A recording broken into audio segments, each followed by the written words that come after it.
Bienvenue dans cette série que j'inaugure, bienvenue dans cette série en immersion.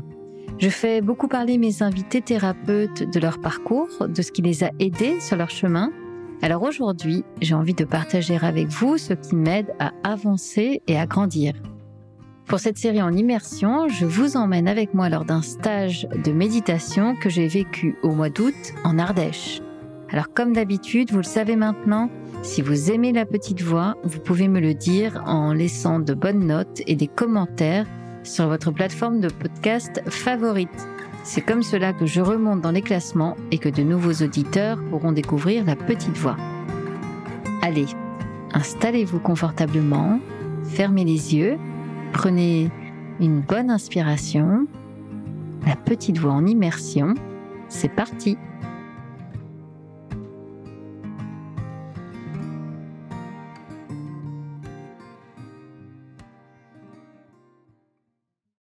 Allez, c'est parti. Deuxième jour de cette série sur mon stage de méditation en Ardèche. Bon, alors, avant que vous soyez déçus, je vous préviens tout de suite, il ne sera pas encore question de méditation aujourd'hui, mais je vous promets, demain on en parle. Pour l'heure, nous sommes le samedi 5 août 2023 et il est 23h36 exactement à l'horloge de mon ordinateur. Ça fait, je crois, une demi-heure que j'essaye de faire fonctionner mon logiciel pour enregistrer. Je ne sais pas pourquoi ça bug. Mais, puisque je me prépare à partir en stage de méditation et que je suis hyper zen, tout va bien. Tout va bien. En vrai, je suis hyper fatiguée. Je vais vous raconter la longue journée que je viens de vivre. Une chouette journée, mais ouais, là, je suis fatiguée. Peut-être l'entendez-vous à ma voix. J'enregistre là depuis un petit studio d'artiste à Montélimar. C'est un petit endroit que j'ai loué là sur Airbnb, qui est fait un peu de bric et de broc, mais qui est charmant. Donc voilà, j'ai pris mes quartiers ce soir après cette longue journée que je vais vous raconter. Quelle journée! C'est un peu une journée qui s'est passée en mode 2 salles, 2 ambiances.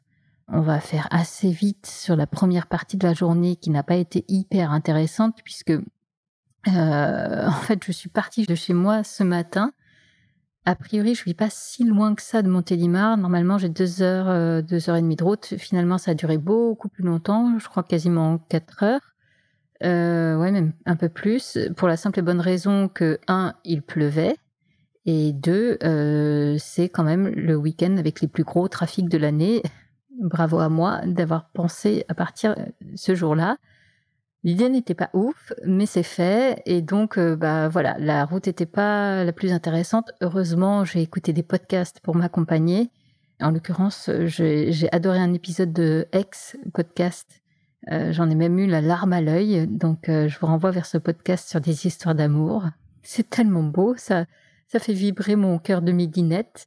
Donc, mais à part ça, effectivement, la route, c'était pas fou. Je vous épargne le déjeuner pris sur le pouce dans ces aires d'autoroute quand même assez glauques, bondées, avec une ambiance hyper bruyante et un sandwich sans aucun goût. Bon, voilà, ça c'était pour la route. Mais la bonne nouvelle, c'est la suite de la journée qui, elle, a été très, très chouette.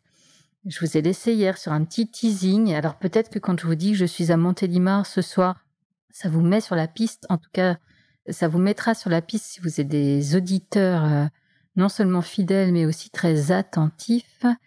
J'étais aujourd'hui à Montélimar, puisque j'avais rendez-vous pour une séance avec Françoise Masidji. Alors, si besoin, je resitue. Françoise Masidji est médium. Je l'ai reçue dans le podcast. Ça devait être là, en avril dernier. C'est un épisode qui vous a fait énormément réagir parce que Françoise est vraiment une femme incroyable, tellement belle, tellement touchante, tellement résiliente. C'est un soleil et un phare aussi dans la mesure où on a envie de s'inspirer d'elle, de la suivre dans sa sagesse en fait. Voilà. Et donc, lorsque j'avais rencontré Françoise il y a quelques mois, j'avais adoré notre échange. J'avais été très, très touchée, donc. Mais malheureusement, je n'avais pas eu le temps de faire une séance avec elle qu'on n'avait pas programmée. Et quand on sait qu'une séance avec Françoise dure au moins 3 heures, évidemment, ça se programme. Et donc, c'est ce qu'on a fait ces derniers temps. Et c'était l'objet de ma venue cet après-midi chez elle. Allez, c'est parti. Rendez-vous avec Françoise Mazidji.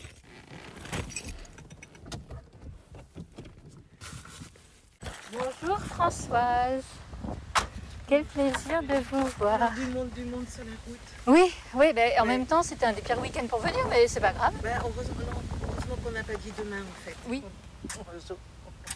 Je suis ravie de vous revoir. Merci. Hop là. Alors, pour vous décrire un petit peu notre rendez-vous avec Françoise, donc déjà, en fait, je suis arrivée dans sa maison que je connaissais donc déjà, une belle maison dans les extérieurs de Montélimar. Et dans cette maison avec un grand jardin plein de fleurs, de pots de fleurs, eh bien, il y a un joli petit chalet bleu dans un coin du jardin. Et en fait, c'est dans ce petit chalet bleu qu'elle nous reçoit pour, en l'occurrence, pour l'interview qu'on avait faite ensemble, mais surtout pour les séances. À l'entrée de ce petit chalet bleu, il y a une faïence bleue avec dessus un joli soleil tout jaune qui sourit. Et je trouve que c'est tellement Françoise. Voilà, c'est ce petit clin d'œil qui me plaît.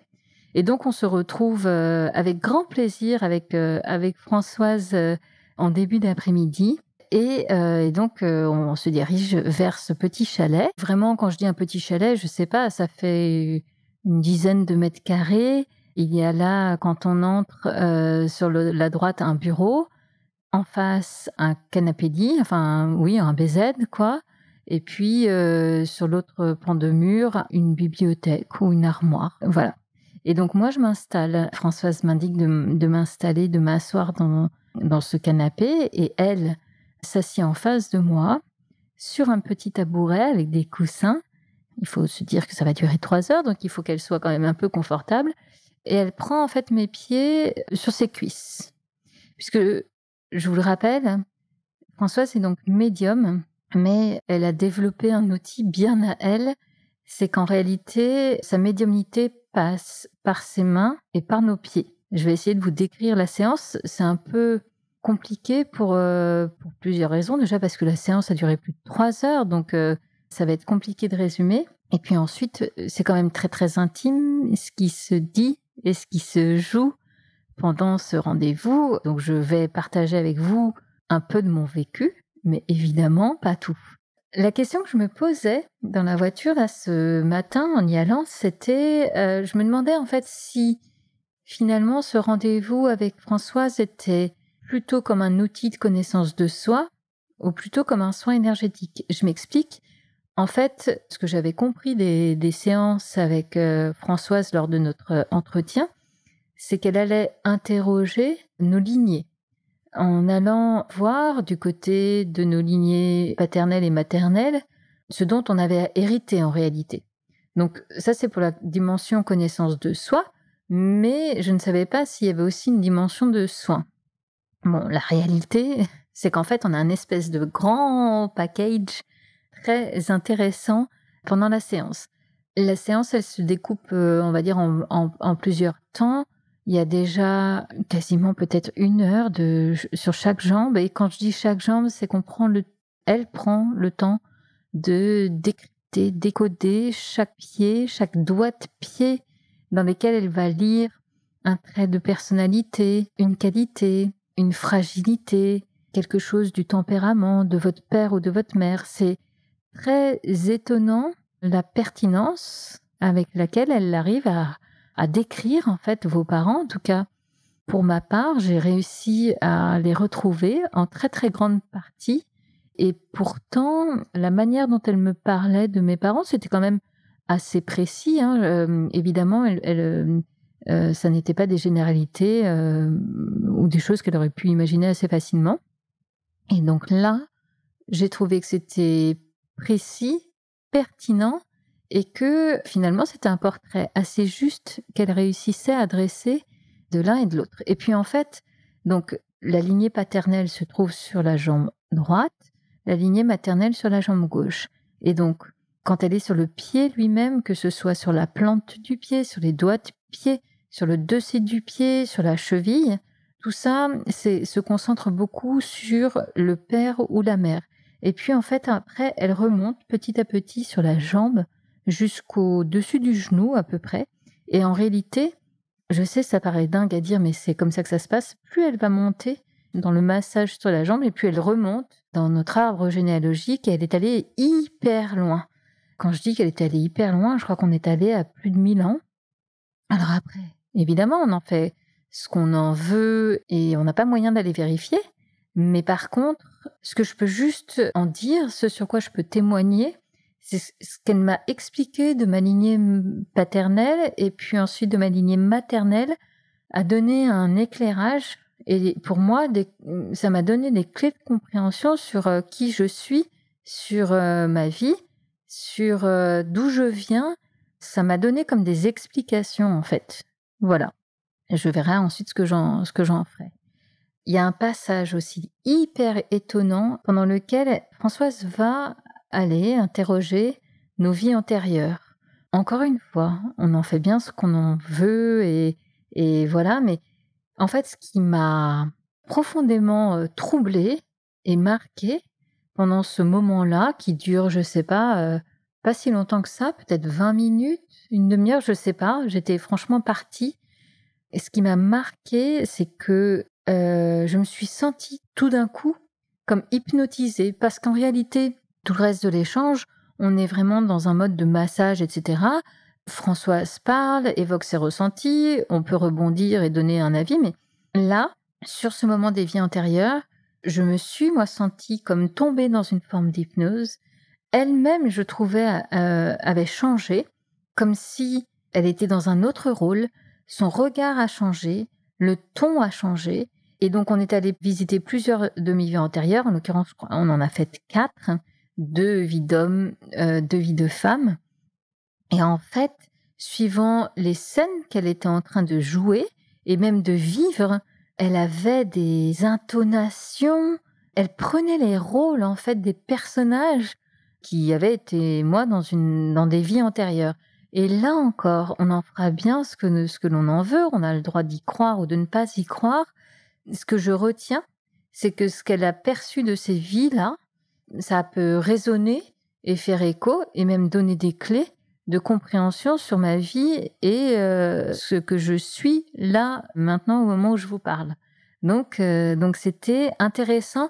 Et encore une fois, ce moment presque d'hypnose, en fait, depuis tout à l'heure, je tourne autour, de transe, était très, très étonnant. Et puis, quand on a clôturé la séance, c'est un très, très beau moment. Bon, clairement, là, on en est à déjà presque 2h30 de séance. Donc, moi, j'étais fatiguée, assez vidée, et puis remplie de toutes ces informations là qui nous tombent très nombreuses et qui vont avoir besoin de beaucoup de temps de digestion. Et en fait, il y a, à la fin de la séance, un moment de pur soin énergétique où Françoise m'a demandé de m'allonger. Donc, j'étais toujours sur ce canapé, les yeux vers le plafond de ce petit chalet bleu. Et en fait, oui, en réalité, le plafond, je ne l'ai pas beaucoup vu puisque assez vite, je me suis laissée embarquer. Ça ressemblait comme à une forme de méditation, mais une méditation qui n'avait pas été préméditée, que Françoise canalisait en direct, en fait. Et donc, franchement, je ne sais pas du tout combien de temps ça a duré, puisque assez vite, je n'étais plus là. J'étais complètement partie. Il y a eu des passages assez forts parce qu'elle évoquait des images clairement de choses qui pouvaient se passer dans mon corps, de racines qui s'étiraient d'un côté, de l'autre, d'endroits du corps qui se désintégraient pour mieux se réintégrer, etc. Et tout ça, vraiment, alors moi je suis assez vite partie, mais j'aimerais vous dire partie parce que j'ai vu des images incroyables, j'ai ressenti des trucs. Non, pas du tout. Je suis partie parce que je me suis endormie comme une grosse crêpe, ou aussi comme une nana hyper fatiguée, des heures de trajet, plus de cette séance. Je pense que là, il y a eu un micmac où tout d'un coup, là, j'ai décroché. Et donc, assez vite, je crois, m'être endormie, ou en tout cas, j'étais plus là, quoi. Ce que je sais, c'est que lorsque ça s'est terminé, je me suis sentie vidée, apaisée, et avec ce truc d'être arrivée au bout d'un chemin. Un truc j'ai bouclé une boucle. Une sensation que je connais, qui m'habite en fait depuis quelques mois, je dirais, d'avoir bouclé ma première partie de vie. Du haut de mes 46 ans, je pense pouvoir le dire comme ça maintenant.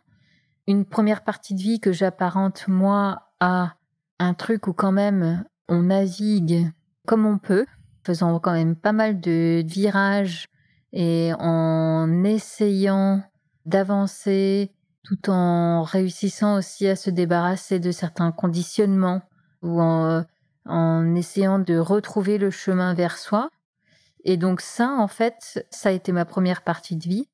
Et la deuxième qui commence, c'est « Ah, ça y est, maintenant que je me suis dépouillée de ces conditionnements, de ces choses qui m'entravaient, qui m'empêchaient peut-être d'être pleinement moi-même, eh bien là, la vraie vie commence. » Ou en tout cas, celle d'avant était une vraie vie aussi.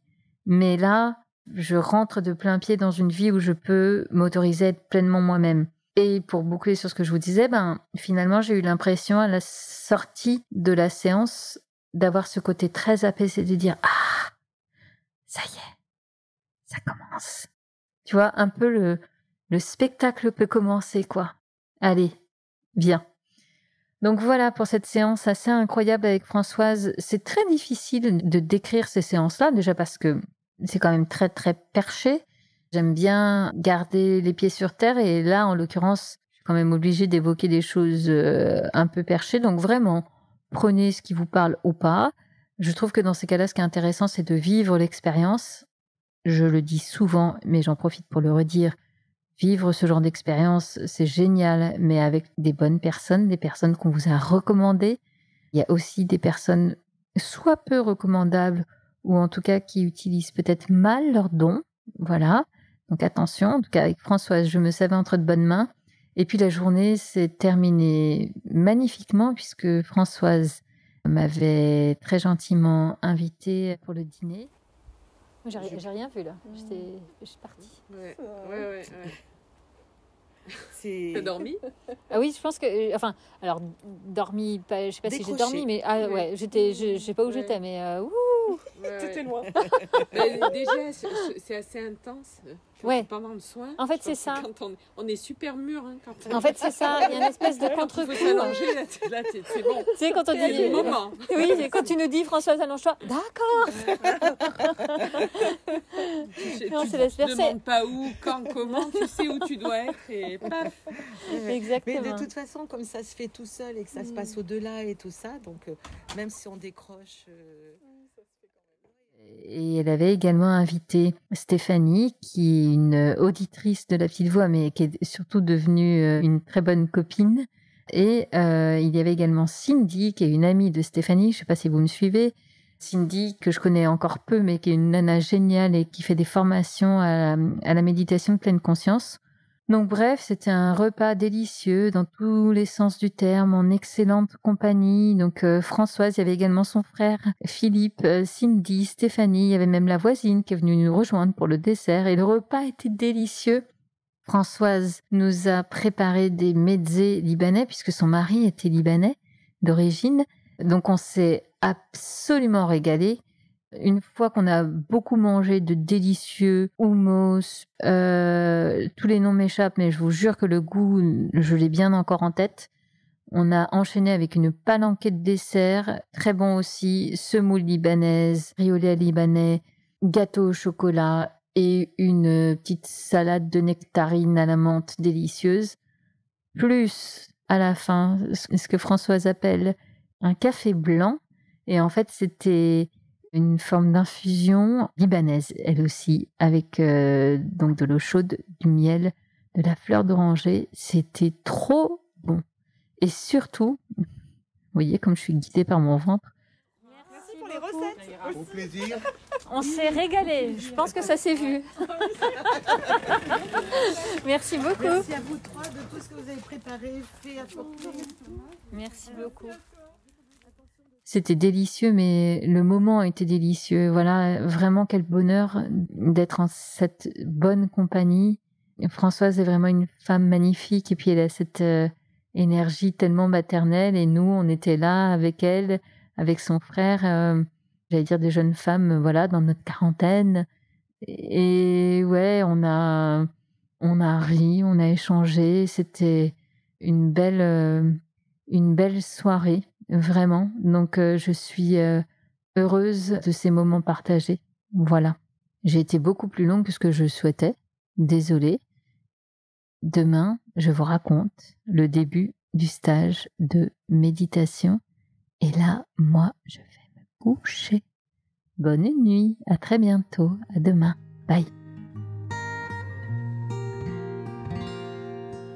Merci pour votre écoute et merci d'avoir partagé ce moment avec moi. Je vous donne rendez-vous demain pour la suite. Si vous souhaitez prolonger l'échange, voir les photos de ce stage, alors je vous donne rendez-vous sur Instagram et Facebook. Vous me trouverez tout simplement en recherchant La Petite Voix, le podcast. À bientôt!